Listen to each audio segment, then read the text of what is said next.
Very fortunate to have this quality of work.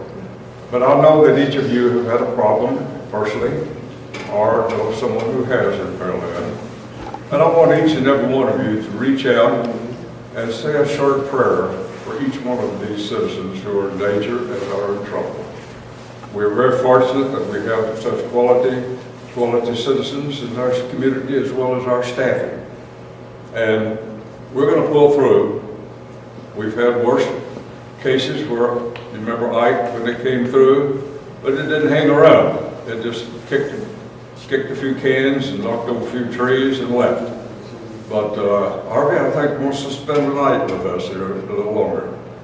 But that means that we need to reach out and help each other and be a citizen core city where we love each other, work with each other, and we respect what each and every one of us have contributed to this particular catastrophe.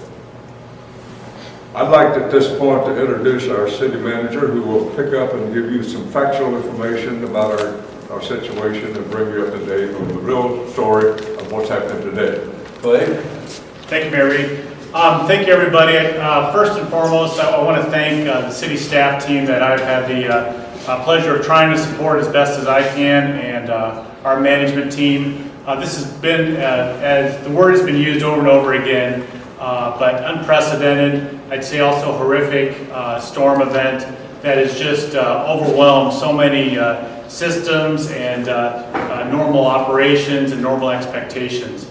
So our city staff team, we've been here together formally in our Emergency Operations Center since early Saturday night. We've been monitoring the storm, obviously, keeping an eye on that, and actually thought we were going to cut a little break till later on Saturday. But when it looked, the forecast started to come in, we mobilized, brought in all of our people, and our staff has stayed on station since that time, going on 3 days, solid 12-hour shifts. And a lot of people here have had personal losses with their own property. They've had family members that are staying back and watching the water rise at their home. And these staff people, public works, parks, fire, police, fire, everybody, we've tried to pull in. They've been here helping others, and that's really the definition of public service. And so if there is anything shining out of this, we've been able to show that spirit of public service and deliver essential services. I want to say thank you to them, obviously. We did have a transition center. We opened and closed and then opened again for interim service for those that were rescued. Chief Riley is going to talk a little bit more about where that stands in terms of shelter, but we don't have our city shelter closed at this time at our Pearland Recreation Center. City facilities will continue to be closed through at least Wednesday, August 30, and resident services will not be available through that time, obviously. The city council meeting, which had been scheduled for yesterday, has been canceled. Our backup has been canceled. We are hoping to convene a meeting of the city council here in this building in the court chambers on Thursday. So weather permitting and making sure we can get here safe and wouldn't be too big a distraction. We do have the city's business to keep on carrying, and we're hoping to pull that off on Thursday. And at that time, we'll also give a more formal briefing about the event as it stands at that time. We're obviously still requesting that residents stay in their homes if they can do so safely. Or remain at some location if they've evacuated to that.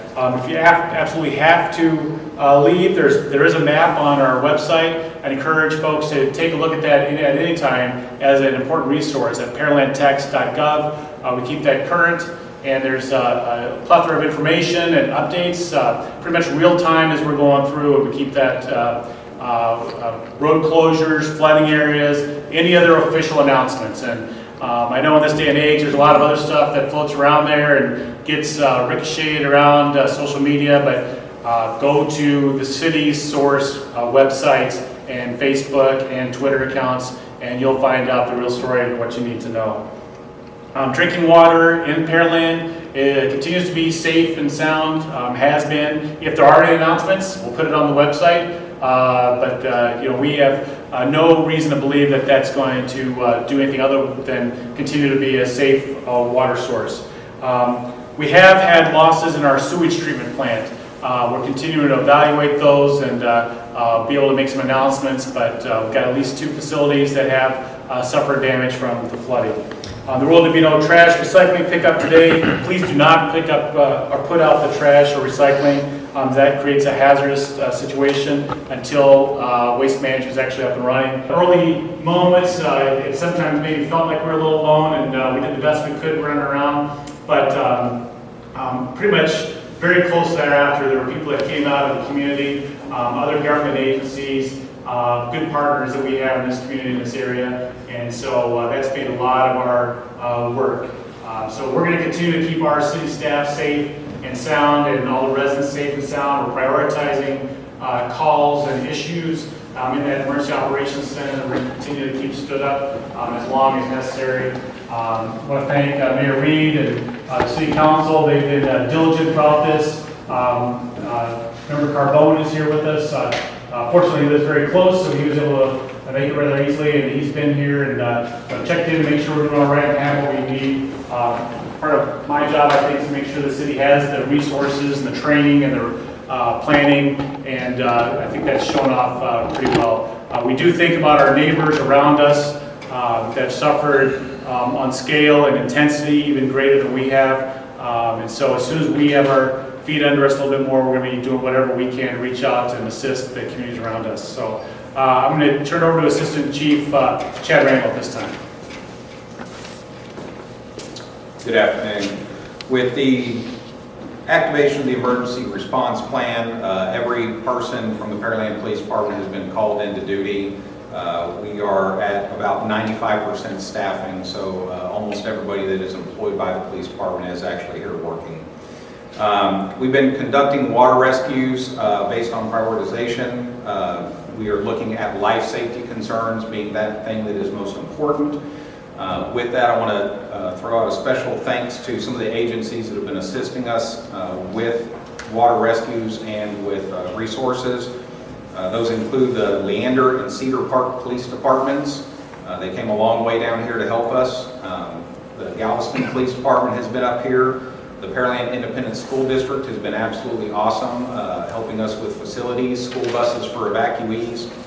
The Pasadena Police Department, believe it or not, even though they're close and they're going through their own thing, they had officers who are residents here in town and told their officers that if you couldn't get to the city of Pasadena, then you go to the city of Pearland and help them. And so we appreciate that assistance.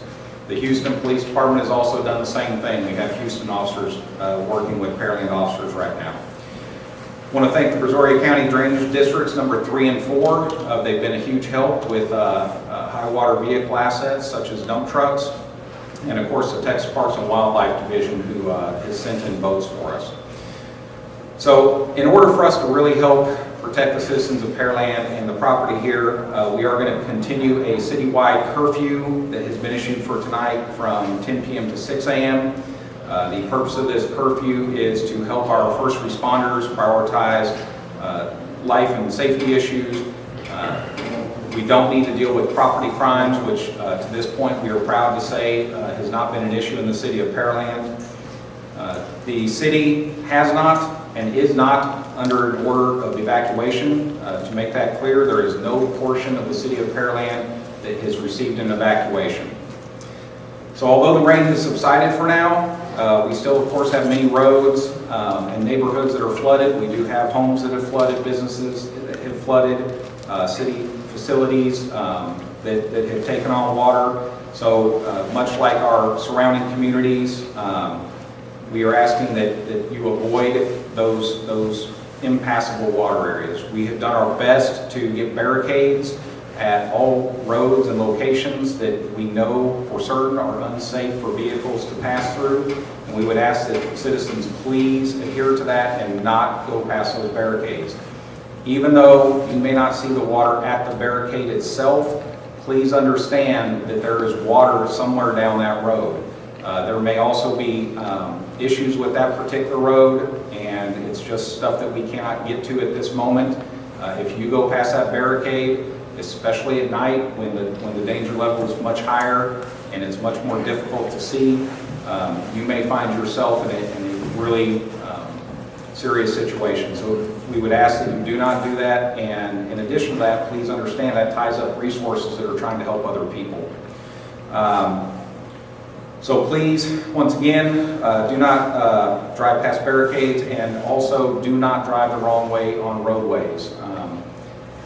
While we understand that people are trying to get places, when you start going wrong ways on roadways, especially divided roadways, you are increasing the chance that you are going to be involved in an incident, and again, tie up other emergency responders from the water rescues that are going on right now. With that, I'd like to ask Chief Vance Riley of the Pearland Fire Department to come up and say a few words. Like the entire region, we've experienced a tremendous amount of intense rainfall throughout Pearland that affects our streets, our drainage, and they're just overwhelmed with water. In the course of the event, the city of Pearland in some areas has received up to 46 inches of rain since Saturday, causing this severe flooding and damage. We're coordinating with local, county, state, and volunteer groups and industry partners to respond to our residents in need. We performed today, as of just now, over 400 water rescues, and that is an ongoing process at this moment. We are prioritizing life safety matters first, and we are only rescuing those who have a medical emergency or have water in their homes. We have limited access to hospitals. Our medical director, Dr. Richard Bradley, has implemented our emergency medical service disaster protocols.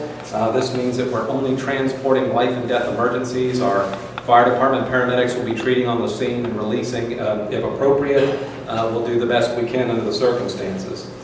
Based on the current weather conditions, we anticipate residents may be able to come back into Pearland on Thursday, August the 31st. However, that's contingent upon the weather, and before trying to return to Pearland, we ask that you check our city website and other local official news sites. Please continue to monitor the local news. A Brazoria County shelter will be opening at Pearland High School at noon. However, there is limited availability. Residents are encouraged to explore other housing options before we fill that shelter up. Again, there is limited availability. We've been very blessed by people literally across the nation willing to help. www.pearlandtx.gov. There's a link on there where you can put your name and contact information and the service that you're willing to provide or volunteer, whether it's boats, medical assistance, working at a shelter. It may take us a while to get back to you, but please go to that website and put your information in there so we can keep count of everyone that's trying to help us out. It is so much appreciated.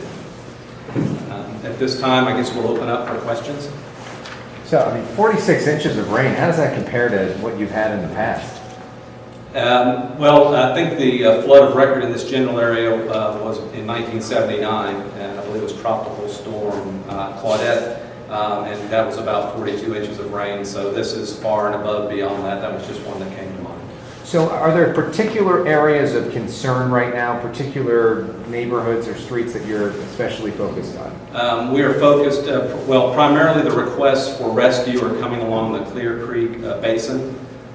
There are some other areas that are low-lying and some other creek basins in the city of Pearland, but I would say it's widespread across our 70-some-odd square miles. And are most of the rescues your local officials? Are they other cops? Are they volunteers? Who's doing most of the work? It's a combination of all of them. I would say most of them are being done by city personnel, but we have had volunteers pitch in, and they are staged at various locations.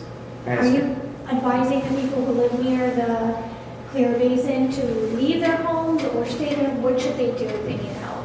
We're advising them that if there is no water in their home, to stay in their home, keep an eye on the water. If it's beginning to rise and get into their home, then they need to let us know so that we can come get them out. We're hoping that the creeks are going to stabilize, but the Clear Creek in particular was still rising the last time we checked. And so if they need a rescue, who do they call and how do they do that? Okay, they can, there's a city information line.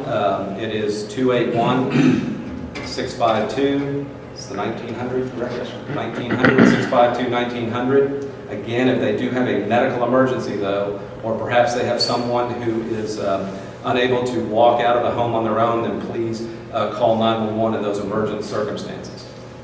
Yes. How many spots are available at the Pearland High School shelter, and after those are filled, where will displaced residents go? We are working on additional shelters. We don't have a specific number. That shelter is being established by Brazoria County government, but again, it does have limited availability. And your school district won't open up until Friday or next week? I don't have that information. Currently Tuesday. Tuesday next week. Is there any plans to open a shelter on the west side? We are working on and making requests of shelters to help us establish those. Because the entire region has been inundated, all of the state assets are stretched very thin, and we're doing the best we can here. What would you say to the people on social media who have criticized the city government for not having a shelter to this point, being the only city in this area to not have a shelter? Well, I think one thing I would tell them is that many of the employees of the city of Pearland work outside the city and are unable to get in, so we have extremely limited staffing. And please understand that we're doing the best we can to get them set up as quick as we can. And we know that may be frustrating to some, but we do have limited resources, and we don't want to get people in a shelter and then not be able to take care of them. Christy, I'll add too, we did have twice shelters that we stood up at Pearland Recreation Center for people that we came in contact with and evacuated. We have not had near the water inundations and neighborhood kind of impacts of some of the other areas, so that's probably a bigger factor than anything in terms of doing that. So we have had interim shelters set up for the rescues that we made where they needed, and so when those were emptied, that was closed once. We stood back up when it was necessary, and as Chief mentioned, the counties come in and they've got one. So Has the county been a good partner? Who? Has the county been a good partner in providing? Absolutely. County's got, everybody's got issues, and the South County, Brazoria is, you've maybe, look at the news, as you're well aware. They've got major issues in the south part of the county, and that's where they're rightfully focused on their issues, on incorporated areas of the county, where there isn't a city that can step in like we have and have. Any criticism is misplaced. How many people have been displaced from their homes, do you know? Well, the shelters, Chief covers, so displaced, I don't know if you're counting that, we don't have any idea of people that have left on their own beforehand, They had to be or rescued and people taken that, somewhere. excuse me? Rescued and taken somewhere. Chief talked about the rescue that we did. Anything else you want to get in terms of a message to the community, to the people of this area that you really want to say? Anybody? I think I'll go back to what the mayor said. Everybody's got to look out for each other as best they can. It's the best we can do. We're out there humping and doing a great job, and so we're taking care of the critical issues. But there's lots of smaller scale issues, and that's going to be neighbor to neighbor, and that's what people are doing, stepping up for each other.